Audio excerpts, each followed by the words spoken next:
NCERT class 10 economics हमारा chapter है development. इसमें अब हम लोग एक्सरसाइजेस देख लेते हैं। आप अपनी तरह से इसको लिख सकते हैं, अपने लैंग्वेज में लिख सकते हैं।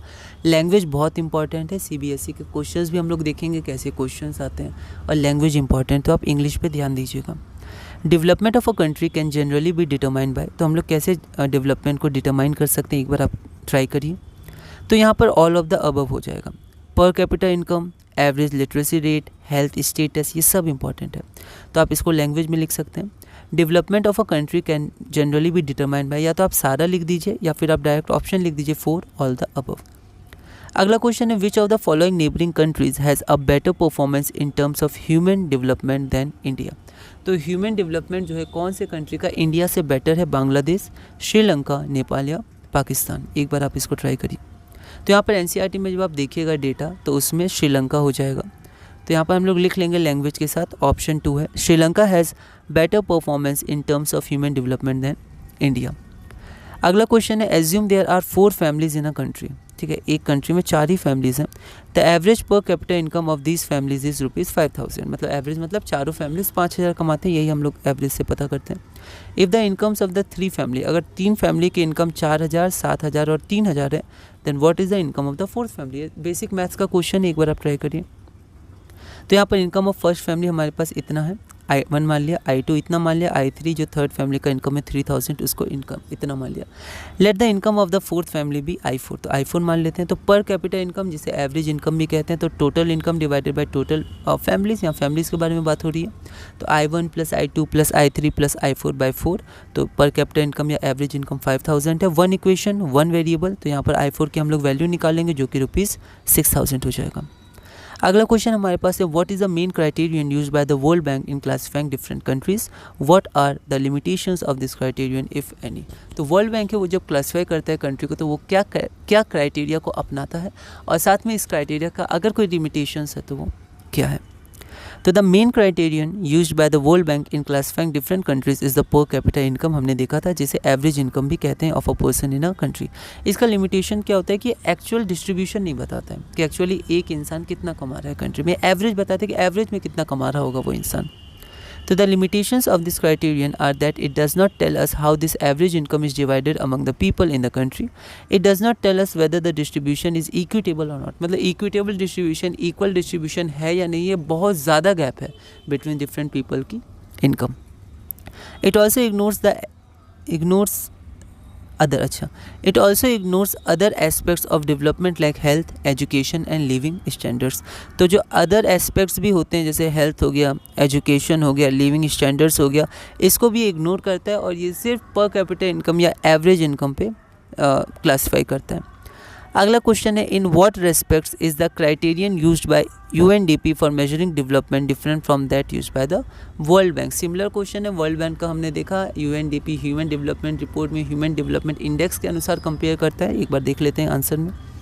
The world bank uses the per capita income और average income per person for measuring development, whereas the UNDP uses the other factors too. मतलब इनकम के साथ साथ पर कैपिटा इनकम वो यूज़ तो करता है, पर इसके साथ साथ और क्या क्या करता है, कुछ और factors such as health, education, life expectancy. It uses human development index to compare the country, जिसे HDI बोलते हैं। अगला हमारे पास है why do we use averages, are there any limitations to their use, illustrate with your own examples related to development. तो जो averages होता है उसको हम लोग क्यों यूज़ करते हैं, और क्या उसके कोई लिमिटेशंस भी और एग्जांपल हमें देखना है विद रिस्पेक्ट टू डेवलपमेंट के कॉन्टेक्स्ट में। एनसीईआरटी एक्सरसाइज के क्वेश्चन है, सारे एनसीईआरटी एक्सरसाइज के ही हैं। आगे बढ़ते हैं। We use averages because they are useful for comparing different quantities of the same category. तो जब डिफरेंट कैटेगरीज होती हैं तो उनमें एवरेज हम लोग यूज़ करते हैं। ठीक है, तो एक ही कैटेगरी मतलब कैटेगरी सेम हो, है ना, सॉरी डिफरेंट कैटेगरीज नहीं, कैटेगरी सेम हो लेकिन अलग अलग क्वान्टिटीज़ हमारे पास हो। ठीक है, तो उसको हम लोग एवरेजेस से निकालते हैं और कंपेयर करते हैं। They help in summarising data and in comparison, तो वो डेटा को समराइज करता है, शॉर्ट करता है और एक हमें आइडिया दे देता है, ठीक है, जो हमें पता करना है। Yes there are limitations to their use, उनके यूज़ का लिमिटेशंस है। They do not show the distribution among the quantities और थिंग्स और डेटा, तो वो डिस्ट्रीब्यूशन जो है वो इक्विटेबल है कि नहीं, तो एक्चुअल डिस्ट्रीब्यूशन क्या है, क्वांटिटीज़ या डेटा या थिंग्स के बीच एक्चुअली किसके पास कितना है वो नहीं बताते, एक एवरेज में बताते हैं कि इसके पास इतना होना चाहिए, ठीक है। For example the per capita income, तो डेवलपमेंट के कॉन्टेक्स्ट में हम लोग पर कैपिटा इनकम का एग्जांपल दे सकते हैं। द पर कैपिटा इनकम और the average income of a country does not show the distribution of the income among the people individually. Individual distribution क्या है वो शो नहीं करता है, हमने देखा। अगला क्वेश्चन है Kerala with lower per capita income has a better human development ranking than Haryana. Hence, per capita income is not useful criterion at all and should not be used for to compare states. Do you agree? Discuss.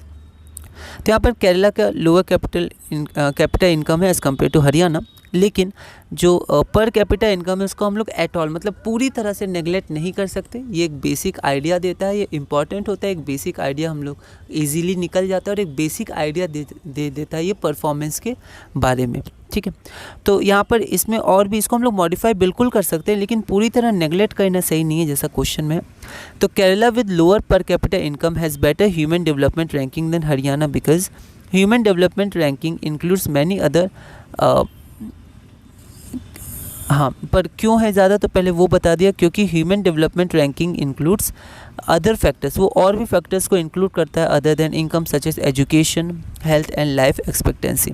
But it will not be correct to say that per capita income is not useful criteria at all. उसकी limitations हैं which can be overcome by using human development index.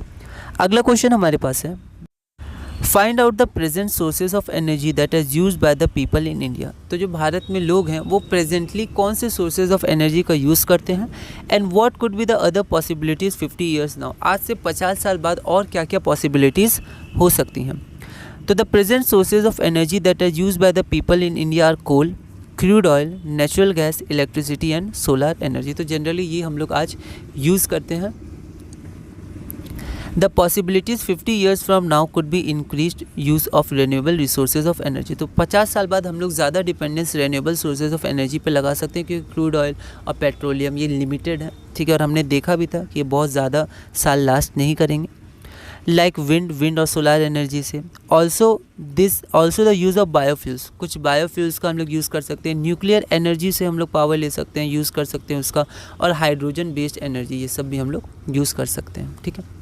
अगला question है why is the issue of sustainability important for development. जो sustainability होता है वो क्यों important होता है डेवलपमेंट के लिए। तो यहाँ हम लोग देखते हैं sustainable development is a development in which the needs of the present generations are met without compromising the ability of future generations to meet their own needs. तो ये आप इम्पॉर्टेंट, इसको अपनी लैंग्वेज में आप ज़रूर याद कर लीजिएगा। कई बार आपको आंसर्स में लिखने के लिए या कुछ और लिखने के लिए उससे कनेक्ट करने के लिए नहीं आता है, तो हम लोग कुछ कनेक्ट करने के लिए कुछ और आंसर्स लिख सकते हैं। तो इसमें आप ये लिख सकते हैं सस्टेनेबिलिटी के विषय में अगर क्वेश्चन पूछा गया। तो सस्टेनेबल डेवलपमेंट होता है in which the needs of present generation, आज के समय जो हमारी नीड्स है उसको मेट मतलब पूरा किया जाए without compromising the ability of future generation. Future generations की भी नीड होगी तो उनसे कॉम्प्रोमाइज़ नहीं करना है, उनके लिए भी हमें कंजर्व करना है नेचुरल रिसोर्सेज, क्योंकि वो भी यही नेचुरल रिसोर्सेज का यूज़ करेंगे। The issue of sustainability is important for development because if the resources are not used carefully they may not be available. तो लैंग्वेज पे ध्यान देंगे, they may not be available for future generation. तो अगर आज हम लोग इनडिस्क्रिमिनेट यूज़ करेंगे, केयरफुल यूज़ नहीं करेंगे, तो फिर हो सकता है आगे के लिए कुछ रिसोर्सेज उनके लिए हो ही ना, ठीक है, रिसोर्सेज डिप्लीट हो जाए उनसे पहले, ठीक है। तो they may not be able to use the resources. Also, since the resources are limited and unevenly distributed, resources must be used carefully। हमने देखा है रिसोर्सेज एंड डेवलपमेंट में कि जो रिसोर्सेज वो अनइवनली डिस्ट्रीब्यूटेड है, इक्वल डिस्ट्रीब्यूशन नहीं है। कहीं पर कुछ रिसोर्सेज बहुत ज़्यादा हैं, कहीं पर बहुत कम है, तो अनइवन डिस्ट्रीब्यूशन है रिसोर्सेज का। तो इसलिए भी हमें रिसोर्सेज को केयरफुली यूज़ करना है। अगला क्वेश्चन हमारे पास है the earth has enough resources to meet the needs of all but not enough to satisfy the greed of even one person. How is this statement relevant to the discussion of development. तो जो पृथ्वी है उसमें इतने resources है कि जितने लोग हैं सबकी ज़रूरतें पूरी हो जाए, लेकिन किसी एक भी इंसान की ज़रूरत या उसका ग्रीड लालच पूरा ना हो पाए। इतने रिसोर्सेज धरती पर नहीं है। तो इसके बारे में हमें डिस्कस करना है, ऐसा क्या है और डिस्कस ऐसे करना है इस लाइन के बारे में। यहाँ पर हम लोग देखते हैं, आप अपनी तरह से लैंग्वेज इसमें लिख सकते हैं। तो पहले हम लोग क्वेश्चन से आंसर लेंगे मतलब स्टार्टिंग के लिए, the earth has enough resources to meet the needs of all but not enough to satisfy the greed of even one person. This statement is relevant to the discussion of development. Development depends on the use of resources. बिल्कुल resources के use से हम लोग develop कर पाते हैं. The resources are very useful for the survival of organisms. हमारे survival के लिए बहुत इंपॉर्टेंट है.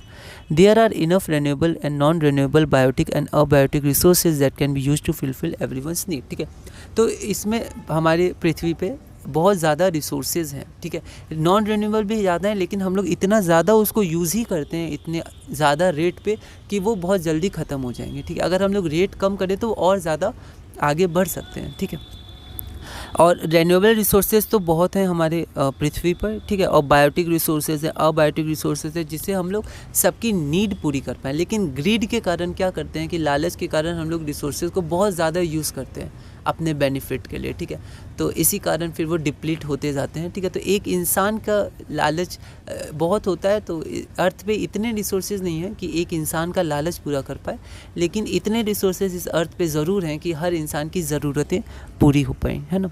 तो there are enough renewable and non renewable biotic and abiotic resources that can be used to fulfil everyone's need, but the indiscriminate and excessive depletion of the resources without the view of equitable distribution can be harmful. तो अगर हम लोग सबके बारे में नहीं सोचेंगे, equal table distribution के बारे में नहीं सोचेंगे और सिर्फ अपने लिए इनडिस्क्रिमिनेट यूज़ करेंगे तो फिर दिक्कत हो सकती है. इतने रिसोर्सेज फिर अर्थ के पास नहीं है कि वो किसी एक इंसान का भी लालच पूरा कर पाए, लेकिन ज़रूरतें वो सबकी पूरी कर सकता है. तो यही इसी स्टेटमेंट में कहा गया है.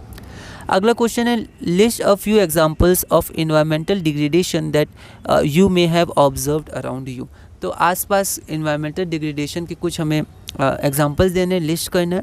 तो few examples of environmental degradation that can be observed around us are, पहला air pollution caused by smoke from vehicles, ये होता है जनरल है. Industrial effluent discharge in the water bodies causing water pollution. Industry के waste डाल दिए जाते हैं पॉन्ड्स में, वाटर बॉडीज़ में या फिर लैंड में ऐसे ही छोड़ दिए जाते हैं, जो कि हार्मफुल है. Land degradation, soil erosion, water pollution होता है. डिफॉरेस्टेशन, माइनिंग, सॉइल इरोजन, तो ये सब कुछ एग्जांपल्स हैं. इसके बाद जो 12 और 13 है क्वेश्चन, उसको आप देख सकते हैं, थोड़ा चार्ट है और थोड़ा बुक से रिलेटेड है ये क्वेश्चन, तो मैंने इसको छोड़ दिया. तो इसी के साथ हमने इकोनॉमिक्स का चैप्टर 1 पूरा कर लिया है, और इसी तरह हम लोग धीरे धीरे और भी चैप्टर्स पूरे करेंगे और क्लास 10 SSC में हम लोग आगे बढ़ेंगे.